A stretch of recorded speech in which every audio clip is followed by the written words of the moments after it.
Well, the UN University arose from a debate that the third Secretary General of the UN stimulated in the General Assembly.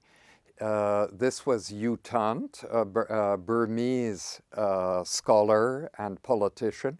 He thought the UN was hopeless at acquiring knowledge, managing knowledge, and building on knowledge. So he wanted the UN to think about this, the UN community, and perhaps create some new institutional infrastructure to promote respect for knowledge and, in effect, the capacity to generate more knowledge. And several institutions emerged, some outside the UN, and the main one inside the UN was the UN University, created by the General Assembly in 1972, and opened in Tokyo for its headquarters in 1975. There are several teaching programs.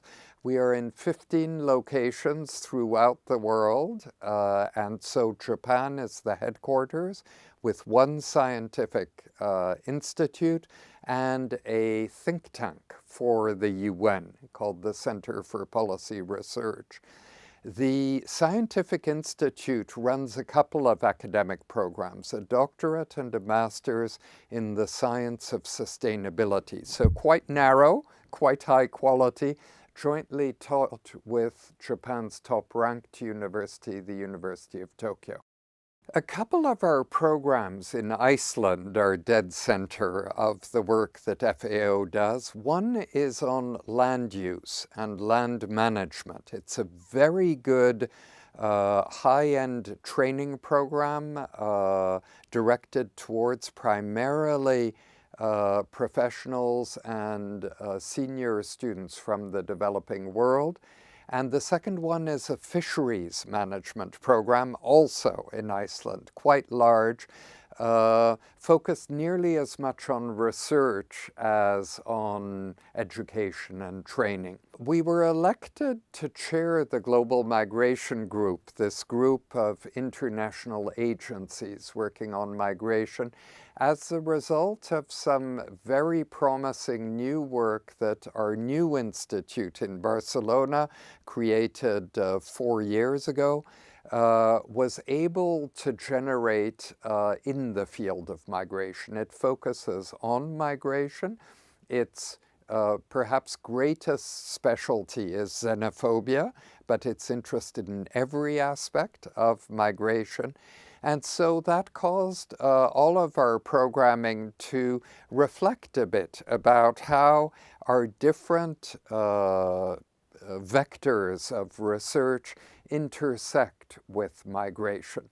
Now, on food and agriculture, the absence of food security often generates very significant migrant flows.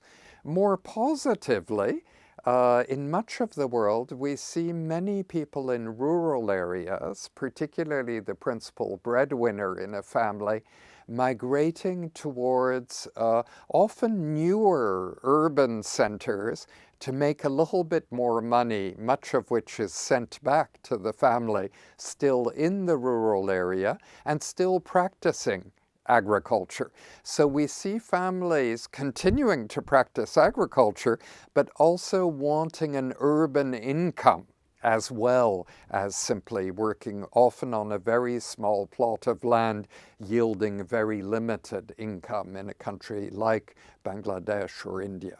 The facts are always interesting, and in an emotive subject like migration, and it's highly emotive in the Western world, let's say Europe, the United States, the facts are useful and the facts are widely ignored. The main fact is the number of migrants internationally for the last 2 decades has been broadly stable. There is not an explosion of migration, contrary to what people in Europe may think or some people in the United States may think. Indeed, the flow of Latino Americans reversed a number of years ago, with more Latinos leaving the United States than were arriving in the United States. Now, there's a fact for you.